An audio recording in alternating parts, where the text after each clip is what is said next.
सत्य समाचार, तटस्थ समाचार, समाज बदल्ने हाम्रो अभियान। नमस्कार, यो हो टाइम समाचार।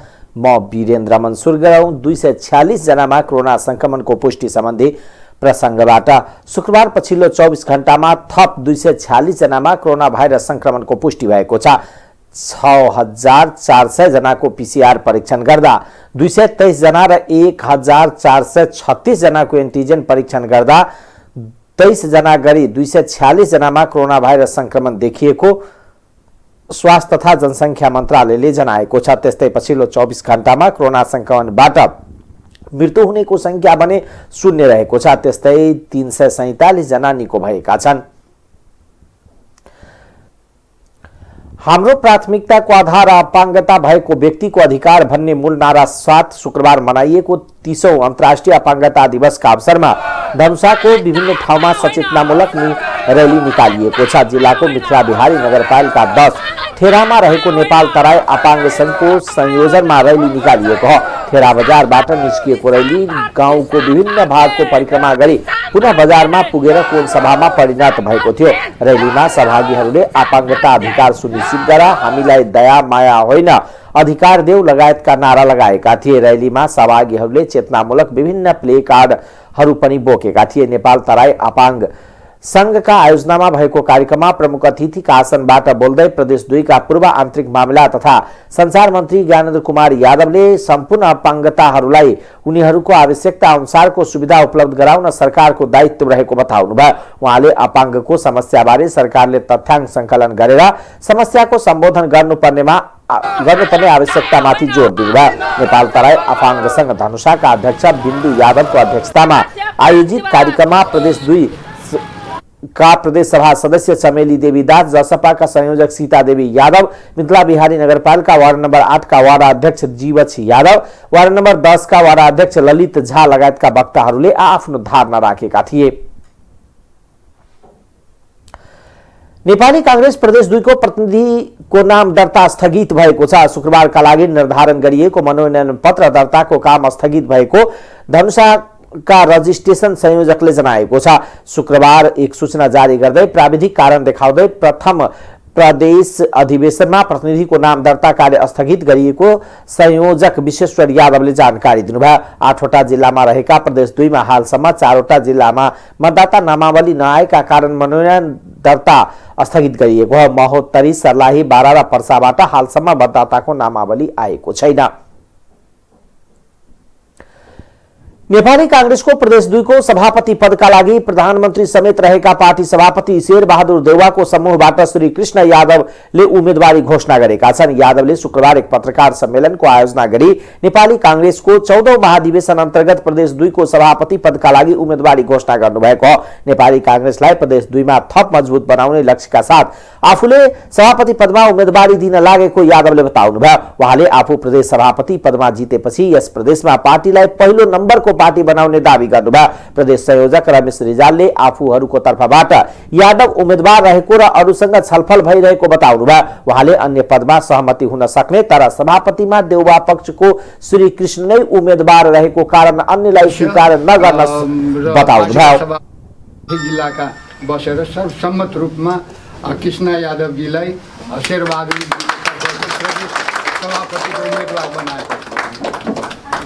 अरू कार्य समिति बसेर साथीहरू महेन्द्रजी, अरू जिल्लाका पार्टी सभापतिहरू बसेर अरू उपसभापति, महामन्त्री, उपमहामन्त्री, कोषाध्यक्ष त पछि हुन्छ। अरू कार्य समितिको चाहिँ घोषणा अथवा उहाँहरूले चाहिँ तयार गर्नुहुन्छ र घोषणा गर्नुहुनेछ।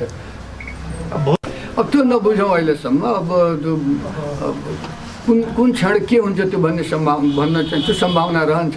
त्यसकारण अहिले तत्कालै भन्ने म त्यो भन्न सक्दिनँ। तर शेरबहादुरजीको टिमबाट उहाँ प्रत्याशीको लागि हुनुभएको छ। अब त्यो अन्तिम आवरसम्म सहमति पनि हुनसक्छ र सहमतिको प्रयास हामी गर्नेछौँ। रामस्वरूपजी त तपाईँको टिमको कि छुट्टैमा गर्नुहुन्छ? हजुर, अब होइन, हाम्रो प्रयास रहन्छ एउटै टिम सहमतिमै जाउँ भन्ने हाम्रो प्रयास रहन्छ।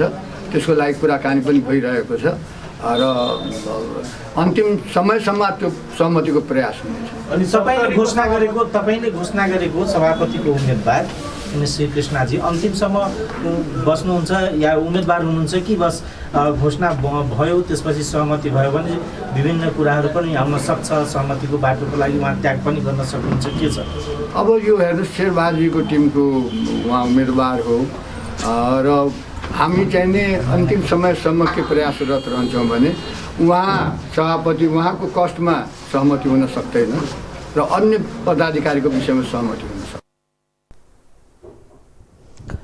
सभापति देउबा पक्षबाट अलग भएर सभापतिका आकांक्षी उम्मेदवार समेत रहेका उपसभापति विमलेन निधिको पक्षबाट भौतिक पूर्वाधार विकास मन्त्री रामसरोज यादवले उम्मेदवारी घोषणा गरिसकेको अवस्थामा श्री कृष्ण यादवले पार्टी सभापति देउबाको समूहबाट उम्मेदवारी घोषणा गरेका हुन्। रौतहट ठाई घर भएका कृष्ण दोस्रो पटक जिल्ला सभापति भइसकेका छन्। 2036 सालदेखि नै आफू बहुदल निर्दलमा लागिसकेको व्यक्ति रहेको उहाँले बताउनुभयो। 2056 सालमा महासमिति सदस्य भएका उनी 2064 सालमा भएको पहिलो संविधान सभा निर्वाचनको समयमा उनी रौतहटको निर्वाचन क्षेत्र नम्बर 4बाट संविधान सभा सदस्य बनेका थिए। 2067 र 72 मा रौतहटको जिल्ला सभापति बनिसकेका उनी अहिलेसम्म आफू पार्टीको क्रियाशील र सम्पूर्ण गतिविधिमा निरन्तर संलग्न रहेको बताउनुभयो। चित्रलेखा यादव उहाँहरूलाई जुन जिम्मेवारी दिनुभएको छ र उहाँहरूले जुन मेरो नाम चयन गर्नुभएको छ त्यसको लागि म सदाको लागि आभारी रहनेछु र धन्यवाद दिन चाहन्छु। र त्यसमा पनि आदरणीय नेता हाम्रा महोत्तरी जिल्लाका सभापति मेरो अग्रज नेता महेन्द्र यादवलाई पनि म धन्यवाद दिन चाहन्छु। म आभारी पनि छु र हामी सबै मिलेर अगाडि बढ्छु र हाम्रो के भन्छ आगामी दिन पनि एक साथ के अरे गुज्रिनेछ भनेर म विश्वास दिन चाहन्छु। अब मेरो राजनीतिक पृष्ठभूमि भनेको म बीएससी एजी गरेको मान्छे हो। 2036 सालमा पनि म बच्चा हुँदाखेरि नै बहुदल निर्दलमा म लागिसकेका छु। म रामपुर क्याम्पसमा पनि नेभी सङ्घको राजनीति गरेका थिएँ र त्यसपछि 2056 सालमा म महासमिति सदस्य भएँ। त्यसपछि कन्टिन्यू आजसम्म म महासमिति सदस्य छु। 2064 सालमा म पहिलो संविधान सभामा निर्वाचित थिएँ क्षेत्र नम्बर 4बाट। त्यसपछि यो 2067 सालमा म जिल्ला सभापतिमा निर्वाचित भएँ। 9 वडा नै भनौँ, एउटा के अरे उपमेयर जितेको छ, जम्मा 35 मतले हामी हारेका छौँ र अरू पनि नगरपालिकामा कुनै 125 के अरे 80 मतले हारेका छौँ। मतलब 11 वडा नगरपालिकामा हामी एकदम राम्रो उपस्थिति हाम्रो छ र सांसद पनि भलै म हारे पनि सांसद त्यहाँ 2टा जितेको छ, प्रदेश जितेको छ र मेरो क्षेत्रमा एकदम न्यून सङ्गठनलाई आज एक जल्दो बल्दो एउटा के अरे आकाश के अरे छोइने हिसाबले हामी सङ्गठन बनाएका छौँ। नेपाली कांग्रेस प्रदेश 2 को प्रथम अधिवेशन प्राविधिक कारणले स्थगित भए पनि आकांक्षी उम्मेदवारहरूले आफ्नो उम्मेदवारी घोषणा गर्न थालेका छन्। प्रथम प्रदेश अधिवेशन सुरु भए पनि प्रतिनिधिको नाम आउने क्रम जारी रहेको भन्दै कांग्रेसको प्रदेश निर्वाचन समितिले निर्वाचन प्रक्रिया स्थगित गरेको जनाइसकेको छ। प्रदेशका केही जिल्लामा क्षेत्रीय अधिवेशन समेत हुन नसकेकोले निर्वाचन प्रक्रिया अनिश्चित बनेको छ। अधिवेशन आयोजक समितिका संयोजक रमेश रिजालले चारै जिल्लाहरूमा क्षेत्रीय अधिवेशन भइसक्ने समेत जानकारी दिनुभयो। जिल्लाहरूमा क्षेत्रीय अधिवेशन भए लगत्तै प्रदेशको निर्वाचन प्रक्रिया सुरु गर्ने उहाँले बताउनुभयो। शनिबार मतदाता नामावली प्रकाशन, त्यसमाथिको दाबी विरोध, उम्मेदवारी दर्ता र त्यसपछि दाबी विरोधका कार्यक्रमहरू निर्धारण गर्ने योजना रहेको रिजालले बताउनुभयो। धनुषाको एक सामुदायिक विद्यालयका प्रधानाध्यापकले विद्यार्थीसँग अवैधानिक रूपमा रकम असुल गरेको पाइएको छ। जिल्लाको मिथिला बिहारी नगरपालिका वार्ड नम्बर 3 का मिथिलेश्वर मवाही स्थित श्री माध्यमिक विद्यालयको कक्षा 8 मा अध्ययनरत विद्यार्थीहरूसँग प्रधानाध्यापक लालबाबु यादवले अवैधानिक रूपमा रकम असुलेका हुन्। प्रदेश 2 सरकारले बेटी पढाओ बेटी बचाओ अभियान अन्तर्गत सामुदायिक विद्यालयहरूमा निशुल्क रूपमा साइकल पाउनु पर्नेमा सो विद्यालयका प्रधानाध्यापक यादवले साइकल वितरण नै नगरी 7 महिना अघि 53 जना छात्राहरूको अभिभावकसँग प्रति व्यक्ति 300 रुपियाँ असुलेका छन्। विद्यालयले त्यस बापत आफूहरूलाई कुनै रसिद नदिएको कक्षा 9 मा अध्ययनरत छात्रा प्रीति कुमारी दासले बताउनुभयो। त्यस्तै सोही कक्षामा अध्ययनरत सुहाना खातुनले पनि आफूहरू कक्षा 8 मा पढिरहेको बेला प्रधानाध्यापक यादवले साइकल दिने भन्दै प्रति विद्यार्थी 300 रुपियाँ लिएको बताएका छन्।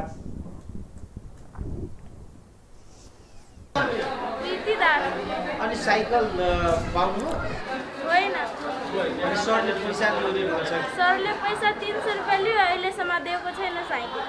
के भन्नुभयो पैसा लियो कति महिना 3-4 महिना भइहाल्यो, 6-7 महिना सायद भइहाल्यो। अनि के भन्नुहुन्छ सरले भन्छ दिन्छु दिन्दै। मेरो नाम सुहाना खातुन हो, म कक्षा 9 मा पढ्छु। सरले म साइकल अहिलेसम्म पाएको छुइनँ। हामीसँग पैसा लिएको थियो कक्षा 8 मा, तर अहिले हामी कक्षा 9 मा आइसक्यो, तर अहिलेसम्म हामीलाई साइकल मिलेको छैन। अनि भनेको थियो कि दिन्छु, तर अहिलेसम्म दिएको छैन। कति पैसा दिनुभयो सरले 300। विद्यालयद्वारा विद्यार्थीहरूलाई दिने गरिएको दिवा खाजामा पनि व्यापक अनियमितता देखिएको विद्यार्थीहरूको गुनासो छ। कक्षा 3 मा अध्ययनरत विद्यार्थीहरूले आफूलाई विद्यालयले दिवा खाजामा बासी खिचडी दिने गरेको बताएका छन्। आफूहरूले सो खिचडी खाँदा बान्ता समेत भएको विद्यार्थीको गुनासो छ। कक्षा 3 मा अध्ययनरत छात्र हमिद रायन र शिक्षक शिक्षिकाहरू आफै ताजा खाजा पकाएर खाने गरे पनि विद्यार्थीलाई भने बासी खुवाउने गरेको बताए। पाइने सब दे देती है, कहियो घुगनियो पाइने वाला दे दी है, इतना घुगनी लबिया वही के पाइन वाला बना दी। सब विद्यार्थी के एके रंग दै छी कि अलग अलग? सब विद्यार्थी के एके रंग। सर मैडम सब जो खाइयो? हाँ सर मैडम सब कहती के घुगनी सब अपने बना के हटले बना के खाइए। तो विद्यार्थी सब के सरल गलल दे। हाँ ऊपर से कहती के पढ़ाइयो नहीं बढ़िया दे, 3 घंटे पढ़ाई है फिर खत्म हो जाए, छुट्टी कर दिए, चल पठा दी जो घर जो। आप धिया पुता सबके 1:30 बजे पठा दिए, जो चल जाओ। अहाँ के क्लास में पढ़ छी? हम 3 में पढ़ छी। ठीक जाओ। कुमारी कथी नाम है? गेंदा। अहाँ के नाम? हाँ कथी? गेंदा कुमारी यादव। अच्छा स्कूल में कथी होई छै? खाजा में केहन खाजा दैया? अथी पुलवा सब रहे बढ़िया, सब खाना नहीं दे, धिया पुता सबको खराब खाना दे, अपना बना के खाइए। पढ़ाई केहन होई छै? पढ़ाई बढ़िया नहीं हुई। के क्लास में पढ़ छी अहाँ? 3 में। ठीक जाओ। विद्यालयका प्रधानाध्यापक यादवले विद्यालयमा समय समयमा आफ्नो मनोमानी गर्दै आएको स्थानीय सञ्जय ठाकुरको आरोप छ। उहाँले प्रधानाध्यापक लालबाबु यादवले विद्यालयमा पठन पाठन नगराई राजनीति गर्ने अखाडा बनाएको र विद्यार्थीको भविष्यसँग खेलवाड गर्ने प्रवृत्ति उहाँमा हावी भएको आरोप लगाउनुभयो। विद्यार्थीलाई राजनीतिको अखाडा बनाई विद्यालयलाई राजनीतिको अखाडा बनाई शिक्षा स्तर धराशायी बनाएको उहाँले विगत 5 वर्षदेखि स्कुलको हर हिसाब समेत हालसम्म विभिन्न बहाना र विभिन्न राजनीतिक संरक्षणका कारण पारदर्शी नगरेको संजयको आरोप छ। और जब 5म साल जब बीतले और हिसाब के क्रम अल तो अहाँ के सबके जानकारी है, पूरे धौसा जिला में नेपाली भर में जानकारी है कि अही जगह पर हिसाब के लेबे के क्रम में अहाँ के प्रहरी के 4टा मोटरसाइकिल सेहो जरल है, स्थानीय के कुछ क्षति सेहो भेल है। ओकर बावजूद तो अहाँ के लाल बाबू जी के जब लायल गेलै, जे कि उनको इतिहास है कि रमोल स्कूल से हिसाबे हिना बिना कऽ ओतऽ भ्रष्टाचारी कऽ ओतऽ के जनता द्वारा वो लखेट दियल छै। अब उनका विशेष आग्रह पर कि हम अब हमरा मौका देल जाए, हम बढ़िया से स्कूल चलाएब, हम टाइमली हिसाब देब, वो बच्चा लऽ स्कूल में आयल रहथिन। तो हम धन्यवाद दै छी कि जकरो वो अपन गुहार लगेलखिन, उनका मौका देलकै, लेकिन ओहिके ठीक विपरीत काम केलखिन। वहाँ एहिठाम अयला के बाद जेहो लक्ष्मेश्वर जी के पाला में एक पढ़ाई के पठन पाठन के स्तर जो बढ़िया चलिए ओकरा एकदम धराशायी कर देलखिन। स्कूल में आके पूरा राजनीतिक एक अखाड़ा जो हो वो अखाड़ा बना कर राख देलखिन। उनका पठन पाठन से कोनो लेना देना नहीं कि बच्चा कहाँ जा रहा है, पठन पाठन केहन भ रहा है, ओतऽ व्यवस्था केहन भ रहा है, उनका ओहि सबसे कोई लेना देना नहीं है। वो एकेटा चीज में लगे छथिन कि कौन कौन योजना बनाबी, कौन योजना से हम पैसा लाबी और वही अपना कोई पैसा के दुरुपयोग करके अपन व्यक्तिगत स्वार्थ के लिए ओतबे में लागल रहे छथिन। अब अखन अहाँ देखियो कि जब एहिठाम अयलाके बाद वो कहलखिन कि हम हर साल हिसाब और स्थानीय समाज अभिभावक उनका बारम्बार कहल गेल कि अहाँ हिसाब दियो। वो मौखिक रूप में सबके आलटाल करैत 4 साल बिता देलखिन। 4 साल के बाद में जे कनिक आक्रोशित भेलै, जनता के कनि दबाव ज़्यादा पड़लै, तो एहिठाम के अभिभावक सब कुछ हमरा लगायत कुछ व्यक्ति सबके चुनलकै कि अहाँ सब कनि एहि पर चाँसो लियौ। स्कूल में आके देखियो विद्यार्थी के पढ़ाबऽ से ज़्यादा बिगाड़ऽ में लागल छै। एहि स्कूल में अभी एतेक जे घटना भऽ रहल छै, बच्चा सबके जे बिगाड़े वाला घटना भऽ रहल छै, अगर ओकरा उजागर करिए तो हमरे गाँव समाज के नाम खराब है, तो ओहि पक्ष में हम नहीं जाब अखन। ओहो सब पर हमरा सबके ध्यान आकर्षण भेला के बाद हम सब स्कूल में पटक जाकर सर सबके आग्रह केने छियै। हमरा सब लोग बहुत सारा वीडियो है, बहुत सारा फोटो है, जे कि हाथ जोड़ के आग्रह केने छियै कि सर अहाँ सब अध्यापक छी, हमरा सबके धियापुता के पढ़ा रहल छी, नीक शिक्षा के लेल अहाँ सबके तऽ राखल गेल है। हम सब कतबो दबाव देब, अगर अहाँ के इच्छा नहीं होइत तो हमरा बच्चा के नीक शिक्षा नहीं भेट सकैया। तो हाथ जोड़ के अहाँ सबके कल जोड़ के अहाँ सबके प्रार्थना करै छी कि अपना इम्प्रूवमेंट कनि करियो और बच्चा सबके नीक शिक्षा केना भेटतै ताहि तरफ में अहाँ सब लागू। हमरा सबसे जे सहयोग चाहिए, उस बच्चा तो बाल बोध है। अहाँ 10 बच्चा के बीच में एगो बच्चा के अगर अहाँ खाजा नहीं देबै, बच्चा के आत्मा पर मन पर की गुजरैत हेतै से हम अनुभव करबै। या दादागिरी हो या लापरवाह हो, एहन माने हो लापरवाह आदमी के ओहन मर्यादित पोस्ट पर रखनाइ हमरा के कहीं ना कहीं उचित हमरा नहीं। गाउँका भद्रभला मिले विगत 5 वर्षदेखि हर हिसाब माग्दा उहाँले पटक पटक समय मात्र दिने गरेको र दबाव बढाएपछि गत असोज 11 गते लिखित सम्झौता अनुसार कार्तिक 23 गते सम्पूर्ण हर हिसाब सार्वजनिक गर्ने प्रतिबद्धता जनाए पनि कार्तिक 5 गते वार्षिक प्रतिवेदन मात्र प्रस्तुत गरेको ठाकुरले बताउनुभयो। 70 मा राजविराज जेसीजले जेसी सप्ताह 2021 अन्तर्गत दलित बस्तीमा पाठ्यपुस्तक सामग्री वितरण गरेको छ। जेसी सप्ताहको चौथो दिन राजविराज नगरपालिका वार्ड नम्बर 9 बिहारपुरका दलित बस्तीमा सरकारी विद्यालयमा पठन पाठन गरिरहेका 45 जना छात्र तथा छात्राहरूलाई पाठ्यपुस्तक सामग्री वितरण गरिएको हो। जेसी सप्ताहको अवसरमा आयोजना गरिएको कार्यक्रममा राजविराज जेसीज वर्ष 2021 का अध्यक्ष सिद्धार्थ तादेड, कोषाध्यक्ष उज्जवल काबरा, कार्यकारी उपाध्यक्ष द्वय मनीष दास र रञ्जना चौधरी, उपाध्यक्ष द्वय पंकज देव, रवि राय तथा च्याप्टर अडिटर विप्लव आनन्द सहभागी रहेका थिए भने स्थानीय व्यवसायी तथा समाजसेवी मोहम्मद जालम खान लगायतका सम्पूर्ण टोलवासीले कार्यक्रम सफल बनाउन आफ्नो योगदान दिएका थिए। त्यस्तो कार्यक्रममा विद्यार्थीहरूलाई थप बल मिल्ने अभिव्यक्ति जेसीज अध्यक्ष सिद्धार्थले राखेका थिए। कार्यक्रम समाप्तिपछि त्यहाँ उपस्थित रहेका महिलाहरूलाई राजविराज जेसीजकै तर्फबाट एक थान सेनेटरी प्याड वितरण गरिएको थियो। महिलाहरूलाई सेनेटरी प्याडको उपयोगिताका बारेमा जेसीजकी कार्यकारी उपाध्यक्ष रञ्जना चौधरीले बताउनु भएको थियो। जेसीज सप्ताह को 5औं दिन राजविराजमा भवनमा पंकज देवको संयोजकमा एडभान्स योगा शिविर सञ्चालन गरिने भएको छ। राष्ट्रिय परीक्षा बोर्डले कक्षा 12 को परीक्षा नतिजा सार्वजनिक गरेको छ। परीक्षा नियन्त्रक कृष्ण प्रसाद शर्माले नतिजा सार्वजनिक गर्ने निर्णय भएको छ। गत भदौ 30 गते असोज 8 गतेसम्म सञ्चालन भएको कक्षा 12 को परीक्षामा 3,74,000 विद्यार्थी सहभागी भएका थिए। 3,74,015 विद्यार्थी मध्ये 7,036 जनाले A+ ग्रेड ल्याएका छन्। 48,239 जनाले A ग्रेड ल्याएका छन्। त्यस्तै B+ ल्याउनेमा 70,001 जना विद्यार्थी छन्। B ग्रेड ल्याउनेमा 79,537 जना छन्। 75,088 जना परीक्षार्थीले C+ ग्रेड ल्याएका छन्। C ल्याउनेमा 24,515 छन्। D+ ल्याउनेमा 3,875 परीक्षार्थी छन् भने D+ ल्याउनेमा 296 जना छन्। 10,073 परीक्षार्थीले ई ल्याएका छन्। गत वैशाखमै गर्नुपर्ने कक्षा 12 को परीक्षा कोरोना महामारीका कारण असोजमा सञ्चालन गरिएको थियो। परीक्षा होम सेन्टरमा सञ्चालन गरिएको थियो।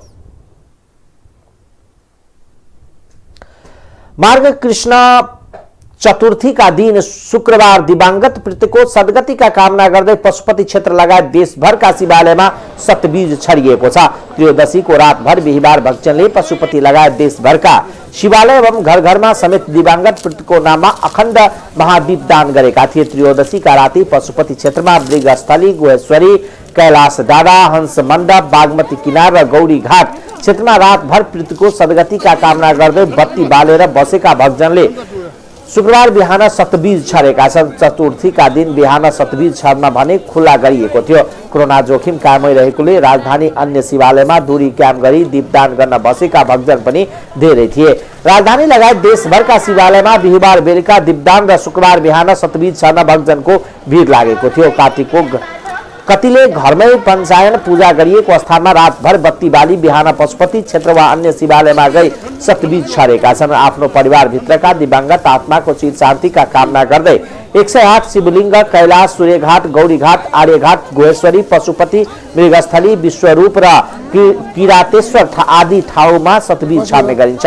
सतबीज भनिए पनि हाल सप्तबीज धान, जौ, तिल, गहुँ, चना, मकै, कागुनो छर्दै मृगस्थलीमा रहेका बहिरा गणेश नजिक आइपुगेपछि उक्त गणेश शिलालाई हल्लाउँदै ठूला स्वरले दिवंगत आत्माले पाउने गरी सन्देश पुर्याउने अनुरोध गरिन्छ।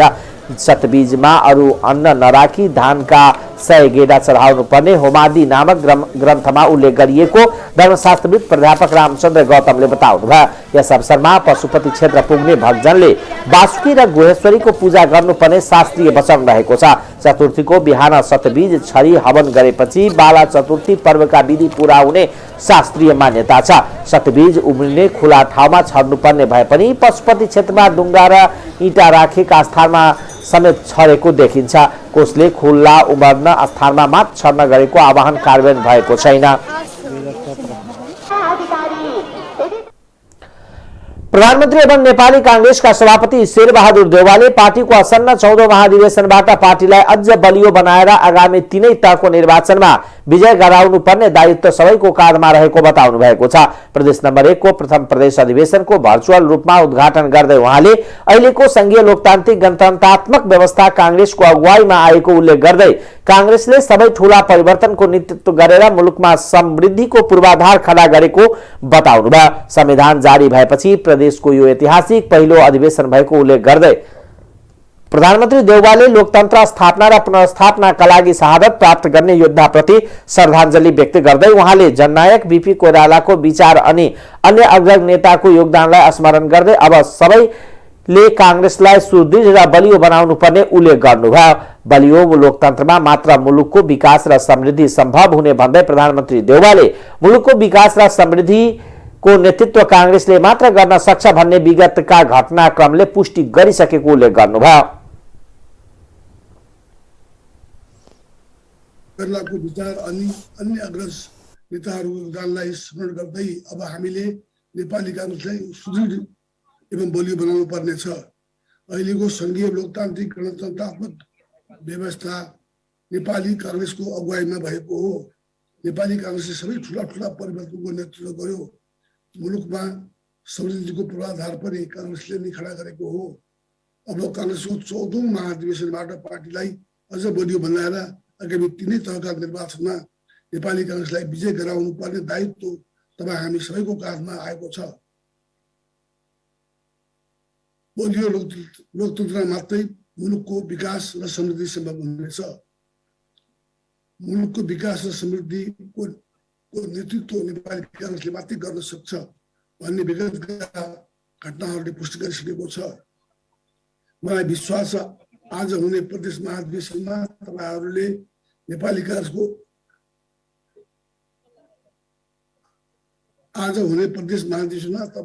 नेपाली कांग्रेसलाई थप सशक्त र बलियो बनाउने र जनतामा मन जित्ने गरी रणनीति बनाउने विश्वास विषयमा पनि छलफल गर्नुहुनेछ। हामी केही महिनाभित्रै स्थानीय तहको निर्वाचन र 1 वर्षभित्र समग्र प्रदेशको निर्वाचनमा जाँदैछौँ। त्यसैले पनि 14औं महाधिवेशन लगत्तै हाम्रो ध्यान 3 तहका चुनावतर्फ हुनुपर्दछ। पार्टीको आन्तरिक चुनावमा हुने जित हार एउटा स्वाभाविक प्रक्रिया हो। यो लोकतान्त्रिक अभ्यास हो। यसले तपाईहरू आन्तरिक प्रतिस्पर्धालाई लोकतान्त्रिक अभ्यासको रूपमा लिएर आगामी दिनमा पार्टीका सबै नेता तथा कार्यकर्ताहरू एकढिक्का भएर जनताको विश्वास जित्ने गरी चुनावमा केन्द्रित हुनुहुनेछ भन्ने मैले विश्वास लिएको छु। अन्त्यमा प्रदेश नम्बर 1 को प्रथम अधिवेशन प्रदेश अधिवेशनको पूर्ण सफलताको कामना। प्रधानमन्त्री देउवाले प्रदेश अधिवेशन को पूर्ण सफलता को कामना गर्दै सहभागी सबैलाई बधाई तथा शुभकामना व्यक्त गर्नुभएको छ। नेकपा माओवादी केन्द्रले आसन्न राष्ट्रिय सम्मेलनलाई भव्यतापूर्वक सम्पन्न गर्न विभिन्न उपसमिति गठन गरेको छ। पार्टी मुख्यालय पेरिस डाँडामा बसेको थाई समिति बैठकले राष्ट्रिय सम्मेलन सफल पार्न व्यवस्थापन, प्रचार प्रसार, स्वयंसेवक तथा स्वास्थ्य उपसमिति गठन गर्ने निर्णय गरेको प्रवक्ता कृष्ण बहादुर महराले जानकारी दिनुभयो। नेता हितमान साकेको नेतृत्वमा सम्मेलन व्यवस्थापन उपसमिति र प्रवक्ता महराको नेतृत्वमा प्रचार प्रसार उपसमिति गठन गरिएको छ। बैठकले स्वयंसेवक र स्वास्थ्य उपसमिति पनि बनाउने निर्णय गरेको छ। माओवादी केन्द्रको राष्ट्रिय सम्मेलन आगामी पुष 11 देखि 13 गतेसम्म काठमाडौँमा आयोजना गरिएको छ। सम्मेलनको उद्घाटन कमलादी स्थित नेपाल प्रज्ञा प्रतिष्ठानमा हुनेछ। बैठकले राष्ट्रिय सम्मेलनका लागि प्रतिनिधि छनौटका लागि प्रस्ताव तयार गर्ने जिम्मा अध्यक्ष दाहाललाई दिएको छ। हरेक प्रदेशबाट 30 र पार्टी सदस्यताका आधारमा थप प्रतिनिधिको टुङ्गो लगाउने पनि निर्णय गरेको छ। जनयुद्धका घाइते र अपाङ्गता भएकाबाट पनि सम्मेलनका लागि प्रतिनिधित्व सुनिश्चित गर्ने निर्णय गरिएको प्रवक्ता महराले जानकारी दिनुभयो। प्रत्येक प्रदेशबाट कम्तीमा 1 घाइते तथा अपाङ्गता भएका प्रतिनिधि समावेश हुनेछन्। राष्ट्रिय सम्मेलनमा सहभागी हुने प्रतिनिधिको शुल्क प्रति व्यक्ति 2000 तोकिएको छ। बैठकले पार्टी विधानमा केही विषय संशोधन गर्नुपर्ने आवश्यकता महसुस गर्दै विधान संशोधनका लागि 5 सदस्यीय उपसमिति गठन गरेको उहाँले जानकारी दिनुभयो। सो उपसमितिमा थाई समिति सदस्य देव गुरुङ, पम्फा भूषाल, लीलामणि पोखरेल, जनार्दन शर्मा र मातृका यादव रहनु भएको छ। यसले 30 जना ल्याउने र बाँकी पार्टी सदस्य नवीकरणको संख्याको आधारमा कुन प्रदेशले कति गर्यो त्यसको आधारमा ठोस गर्ने भन्ने निर्णय गरिएको छ। त्यो एउटा भयो। अर्को चाहिँ प्रतिनिधिहरूको आउने प्रतिनिधिहरूको शुल्क तोकिया छ। प्रवेश शुल्क त्यो कति तोकिया छ भने 2000 प्रत्येक पार्टी सदस्यलाई। अर्को विधानको विषयमा हामीले छलफल गर्यौँ। विधानमा केही विषय परिमार्जन गर्ने थप्नुपर्ने केही छ भने 5 जना उपसमिति बनाइएको छ। देव गुरुङ, पम्फा भूषाल, लीलामणि पोखरेल, जनार्दन शर्मा र मातृका यादव, यो 5 जनाको विधान परिमार्जन गर्ने यो 25 गतेसम्म उहाँहरूले गरिसक्नुहुन्छ। त्यस्तै अब अर्को चाहिँ यो राष्ट्रिय सम्मेलनको लागि व्यवस्थापन उपसमितिहरू निर्माण गरिएको छ। जसमा व्यवस्थापन उपसमिति खास सम्मेलनको व्यवस्थापन गर्नको निम्ति हितमान साकेको नेतृत्वमा एउटा व्यवस्थापन उपसमिति निर्माण गरिएको छ। त्यस्तै प्रचार प्रसार उपसमितिमा कृष्णबहादुर महराको नेतृत्वमा अर्को एउटा उपसमिति बनाएको छ। यसरी 2टा उपसमिति लगायत स्वयंसेवक उपसमिति र स्वास्थ्य समिति पनि बनाउने निर्णय गरिएको छ। ठोस फेरि अर्को मितिमा गरिन्छ। अर्को एउटा निर्णय के गरिएको छ भने यो लेखा परीक्षणको प्रतिवेदन सार्वजनिक गर्नुपर्ने रहेछ। त्यस कारणले सार्वजनिक गर्ने निर्णय गरियो। थाई कमिटीले सार्वजनिक गर्नको निमित्त अनुमति गर्यो। त्यस्तै हरेक प्रदेशमा यो राष्ट्रिय सम्मेलनमा घाइते र अपाङ्गहरू पनि सुनिश्चित गर्ने निर्णय गरेको छ। एक प्रदेशमा 1 जना भए पनि गर्ने भन्ने निर्णय गरिएको छ। यो उपसमितिले विधान परिमार्जनको विषयलाई यही मङ्सिर 25 गतेसम्म टुङ्गो लगाइसक्ने उहाँले जानकारी दिनुभयो। बैठकले लेखा परीक्षण प्रतिवेदन सार्वजनिक गर्ने निर्णय समेत गरेको छ। अधिकांश स्थानीय तहमा अधिवेशन सम्पन्न भएको र पालिकामा अधिवेशन सम्पन्न हुने क्रममा रहेको उहाँले जानकारी दिनुभयो। केही स्थानमा प्राविधिक समस्या देखिएको छ। मङ्सिर 25 गतेसम्म सबै सकिन्छ उहाँले भन्नुभयो। माओवादीले यही मङ्सिर 11 देखि देशभरका पालिकामा सम्मेलन आयोजना गरेको थियो। आउँदो संसद अधिवेशनलाई सफल बनाउन माओवादीले भूमिका निर्वाह गर्ने उहाँले बताउनुभयो। सरकारको सिफारिसमा राष्ट्रपति विद्यादेवी भण्डारीले यही मङ्सिर 28 गते संघीय संसदको दुवै सदनको अधिवेशन आह्वान गर्नुभएको छ। अमेरिकी सरकार अमेरिकी सहयोग मिलेनियम च्यालेन्ज कर्पोरेसन एमसीसी का सन्दर्भमा संसदमा माओवादीको भूमिका के हुन्छ भन्ने पत्रकारको जिज्ञासामा उहाँले त्यस विषयमा छलफल गर्न बाँकी रहेको बताउनुभयो। नेकपा एमालेका अध्यक्ष केपी शर्मा ओलीले सर्वोच्च अदालत अहिले जटिल समस्यामा फँसेको बताउनु भएको छ। शुक्रबार पार्टी कार्यालयमा पदबहाली गर्दै अध्यक्ष ओलीले सर्वोच्च अदालतमा देखा परेको समस्या समाधानका उपाय पनि नदेखिएको बताउनुभयो। सर्वोच्च अदालत अहिले अदलदलबाट नै अगाडि बढ्न सक्ने न पछाडि हट्न सक्ने स्थितिमा रहेको उहाँको भनाइ छ। अहिले सर्वोच्च अदालत, नेपाल बार एसोसिएसन, सर्वोच्च बार आदिमा देख्न सक्छौ कस्तो छ स्थिति भनेर एउटा लफडाको स्थिति सिर्जना गरिएको ओलीले बताउनुभयो। न अगाडि न पछाडि हट्न सक्ने न वास्तविक सुधारका नीति लिन सक्ने प्रधान न्यायाधीश चोलेन्द्र शमशेर जबराको राजीनामा माग गर्दै नेपाल बार एसोसिएसनको अगुवाईमा सर्वोच्च अदालतमा विगत 1.5 महिनादेखि आन्दोलन भइरहेको छ। त्यसतर्फ इंकित गर्दै ओलीले यो आन्दोलनबाट सर्वोच्च अदालतको व्यथिति अन्त्य र सुधारको कदम चाल्न नसकिने बताउनुभयो। वास्तविक सुधारका लागि कदम चाल्न सक्ने पनि होइन, नीति लिन सक्ने पनि होइन, अगाडि बढ्न पनि होइन, पछाडि हट्न पनि होइन, अनि यथार्थ स्थिति मन्जुर पनि नहुने, अगाडि बढ्न पनि नसक्ने त्यस प्रकारले स्थिति देखिएको ओलीले बताउनुभयो। त्यसबाट देश चलिरहेको छैन, यो सबैले अनुभूत गरेको कुरा हो। कसले बोल्छ, कसले बोल्दैन, कसले बोल्न मिल्छ, कसले मिल्दैन, कसले भन्छ, कसले भन्छ। हरेक क्षेत्रलाई निकम्मा बनाइएको छ र लोकतन्त्रका आधार तिनीहरूलाई भत्काउने काम गरिएको छ। प्रक्रियागत हिसाबले लोकतन्त्रलाई भत्काउने काम गरिएको छ र बिगार गर्ने कामहरू, विसङ्गत गर्ने कामहरू त्यसतर्फ सरकार प्रवृत्त देखिन्छ। सरकारका कतिपय घटकको त कामै बिगार्ने, भत्काउने देखिन्छ। कदम चाल्न सक्ने पनि होइन, नीति लिन सक्ने पनि होइन, अगाडि बढ्न सक्ने पनि होइन, पछाडि हट्न सक्ने पनि होइन, चौतर्फी श्रीमान न्यायाधीशहरू त्यसरी हुनुहुन्छ। नेपालिकाको बारेमा भने यो देशको समय मात्रै बर्बाद भइरहेको छ। गैर सांसदलाई सभामा बस्न दिँदैन। हामीले पार्टीबाट साउन 25 गते नै निष्कासन गरिसकिएका व्यक्तिहरू फेरि 28 गते आउँछन् भने त्यो कुरा त फेरि हामीले स्वीकार्नुपर्छ। भेरिएन्ट कोभिड-19 आउँदैछ, अनेक समस्याहरू छन्, तिनीहरूपट्टि सरकारको ध्यान गएको छैन।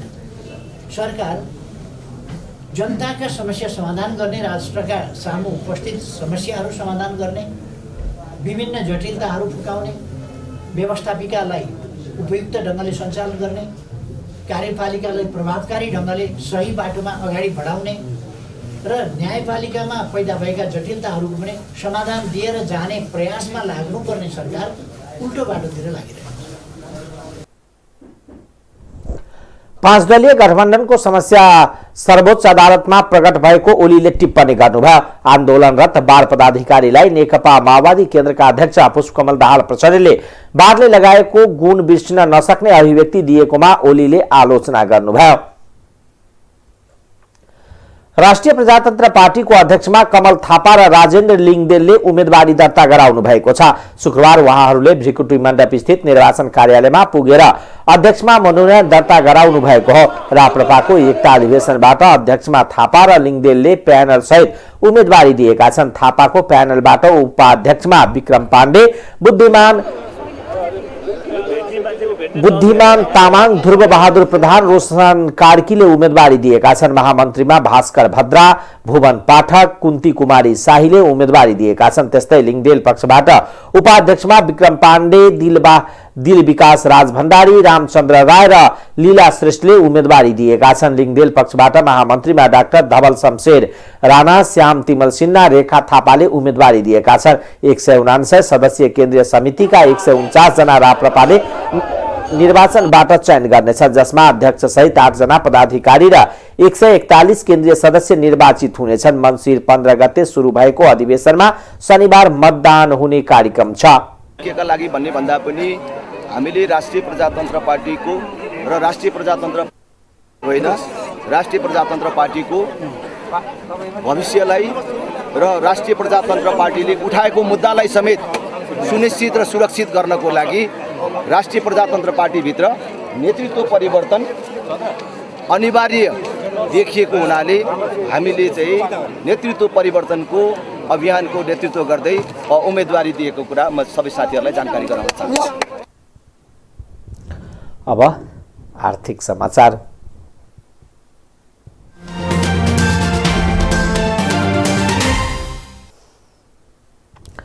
राष्ट्रपति विद्यादेवी भण्डारीले बुधबार साझा रेलवे अध्यादेश 2078 जारी गरेसँगै धनुषाको इनरबामा 14 महिनादेखि थन्किएको 2 थान रेल सञ्चालन गर्न कानुनी अडचन फुकेको छ। रेल सञ्चालन गर्न कानुनी बाधा फुके पनि तुरन्तै यी रेल सञ्चालन हुन नसक्ने देखिएको छ। नेपाल रेलवे कम्पनीले कानुनीका साथसाथै बजेट पनि आवश्यक रहेको बताएको छ। तर बजेट निकासा नहुँदा ती रेल सञ्चालन गर्न नसकिने उल्लेख गरिएको छ। जनकपुर जयनगर रेलमार्ग 34 किलोमिटर खण्डमा यी रेल सञ्चालन गर्न कानुनका अतिरिक्त कम्पनीले अर्थ मन्त्रालयसँग 35 करोड बजेट पनि माग गरेको छ। कम्पनीका महाप्रबन्धक निरञ्जन झाले अध्यादेश जारी सँगै रेल सञ्चालन गर्न कानुनी बाधा फुकेको बताउँदै बजेट निकास भएपछि मात्र रेल सञ्चालन गर्ने मिति तय हुने बताउनुभयो। रेल चलाउन कानुनी र बजेट मुख्य कुरा रहेको उहाँले बताउनुभयो। अध्यादेश जारी भएको छ। बजेटका लागि हामीले 45 दिन अघि अर्थसँग भनेका थियौं। कम्पनीसँग भएको बजेट चलाउन र पछि मन्त्रालयले निकासा दिने गरी भनी अर्थले पत्राचार गरेको छ। अहिले कम्पनीसँग 25 करोड मात्रै छ। उहाँले बजेट उपलब्ध हुनासाथ कर्मचारीहरूलाई 17 दिन तालिम दिने र त्यसपछि रेल सञ्चालनले पूर्णता पाउने बताउनुभयो। बजेट छिट्टै पाएमा अबको केही महिनाभित्र रेल चल्ने उहाँको दाबी छ। भारतीय रेल कम्पनी निर्माता कम्पनी कोकनसँग भएको सम्झौता अनुसार रकम भुक्तानीका लागि बजेट माग गरिएको छ। उक्त कम्पनीलाई 35 करोड भुक्तानी गर्न बाँकी रहेको उहाँको भनाइ छ। बजेट पारित नहुँदा कम्पनीको खातामा भएको रकम पनि खर्च गर्न नमिल्ने उहाँको भनाइ छ। नेपाल रेलवे कम्पनीले कर बापत तिर्नुपर्ने 10 करोड गरी कुल 45 करोड तिर्न बाँकी रहेको उहाँको भनाइ छ। रेल सञ्चालनका लागि आउने भारतीय कम्पनी कोकनका 26 जना जनशक्ति प्राविधिक परीक्षणका साथसाथै त्यहाँबाट आउने आवश्यक सामग्री र कर बापत उक्त रकम तिर्न बाँकी रहेको उहाँले बताउनुभयो। निवर्तमान महाप्रबन्धक गुरु भट्टराईको पालामा भारतीय उक्त कम्पनीसँग सम्झौता भएको थियो। झाका अनुसार अबको एक सातामा बजेट आउने अपेक्षा गरिएको छ। बजेटपछि कर्मचारीलाई तालिम दिने र भारतीय कर्मचारीहरूलाई ल्याएर रेल सञ्चालनको प्राविधिक पक्षमा परीक्षण गर्ने उहाँको भनाइ छ। यो अध्यादेश आएसँगै रेल सञ्चालनदेखि भाडा निर्धारण, ढुवानी गर्ने सामग्री लगायतका विषयका शुल्कहरू निर्धारणका लागि बाटो खुल्नेछ। यसअघि पनि निवर्तमान प्रधानमन्त्री केपी शर्मा ओलीको पालामा अर्थात् वैशाखमा रेल विधेयक जारी गरिएको थियो। उक्त विधेयक पछि खारिज भएको थियो।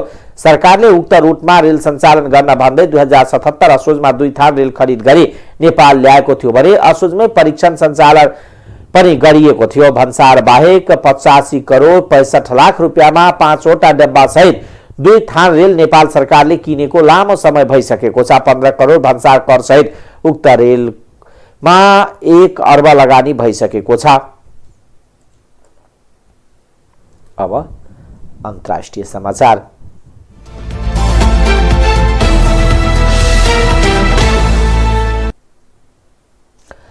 श्रीलङ्कामा नोभेम्बर महिनामा 4000 भन्दा बढी व्यक्तिमा डेंगी संक्रमणको पुष्टि भएको छ। सरकारी तथ्याङ्क अनुसार नोभेम्बर महिनामा 4561 जनामा डेंगीको संक्रमण देखिएको हो। श्रीलङ्कामा डेंगीको भाइरस संक्रमण पुष्टि भएको यो 20 महिना यताकै सबैभन्दा धेरै हो। श्रीलङ्काका स्वास्थ्य विज्ञले डेंगीको प्रकोप बढेको भन्दै ज्वरो आउने र मांसपेशी दुख्ने जस्ता केही लक्षण डेंगी र कोरोनाको संक्रमण दुवैमा देखिने भएकोले चलाखो रहन र आवश्यक सतर्कता अपनाउन आग्रह गरेका छन्।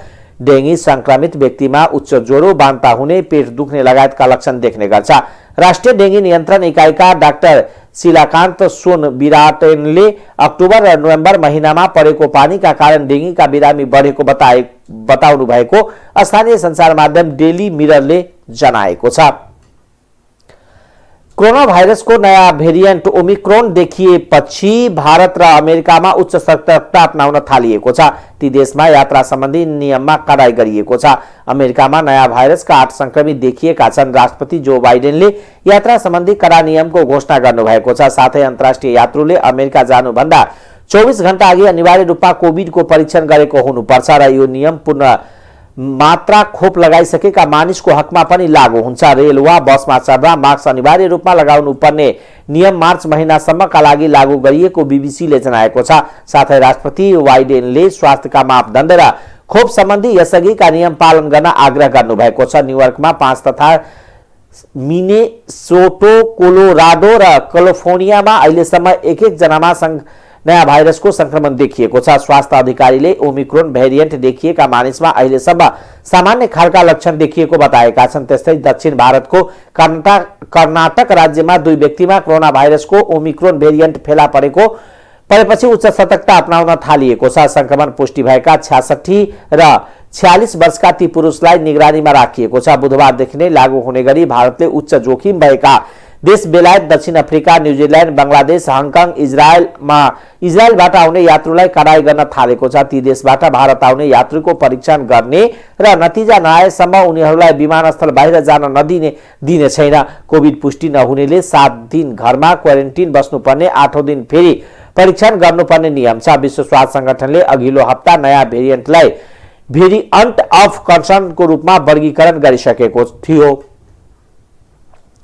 कोरोना भाइरसको नयाँ भेरिएन्ट मलेसियामा समेत फेला परेको छ। दक्षिण अफ्रिकामा पहिलो पटक पहिचान गरिएको नयाँ भेरिएन्ट ओमिक्रोन फैलिन क्रम जारी छ। मलेसियाका स्वास्थ्य मन्त्री खैरी जमाउलुद्दिनले आफ्नो मुलुकमा ओमिक्रोनको पहिलो संक्रमण भएको पुष्टि गरेको बताउनुभयो। नोभेम्बर 19 का दक्षिण अफ्रिकाबाट सिंगापुर हुँदै मलेसिया आएका विदेशी यात्रुमा संक्रमण देखिएको उहाँको भनाइ थियो। मलेसियाको स्वास्थ्य विभागले समेत दक्षिण अफ्रिकाबाट आएका 254 जना यात्रु मध्ये 1 जनामा ओमिक्रोन पुष्टि भएको छ। ती यात्रु मध्ये कम्तीमा 83 जनामा कोरोनाको नेगेटिभ देखिएको, 134 जनाको परीक्षण रिपोर्ट आउन बाँकी रहेको र 35 जनाको स्वाब परीक्षण गर्नु नपरेको विभागको भनाइ छ। अब खेलकुद समाचार।